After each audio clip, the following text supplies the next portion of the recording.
वयोवृद्धांची फसवणूक करणाऱ्या भामट्यांपासून सावध. दहिवडी पोलिसांच्या वतीने सहाय्यक पोलीस निरीक्षक दत्तात्रय दराडे यांचे नागरिकांना आवाहन.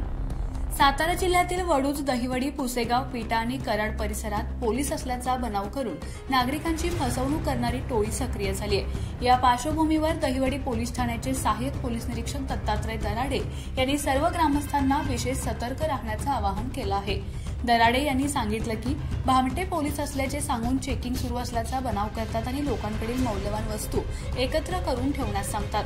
या माध्यमातून विशेषतः वयोवृद्ध नागरिकांची हातचलाखीने फसवणूक केली जात आहे. या प्रकारच्या अनेक घटना आधीही घडलेल्या असून अशा घटना पुन्हा होऊ नयेत यासाठी नागरिकांनी खबरदारी घ्यावी असं आवाहन करण्यात आलं आहे. विशेषतः वयोवृद्ध व्यक्तींनी बाहेर पडताना अंगावर मौल्यवान दागिने न घालण्याचा सल्ला देण्यात आलाय. सहाय्यक पोलीस निरीक्षक दत्तात्रय दराडे यांनी पुढील आवाहन केलं आहे.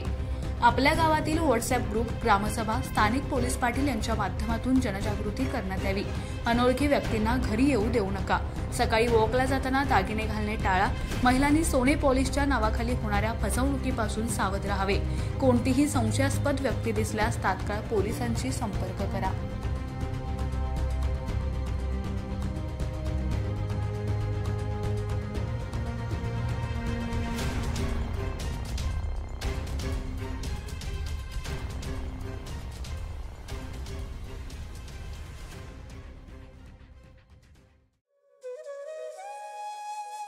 अशाच नवनवीन अपडेट्ससाठी आमच्या खबर गावाकडची या चॅनेलला सबस्क्राईब करा. आमचे व्हिडिओ लाईक करा आणि शेअर करा.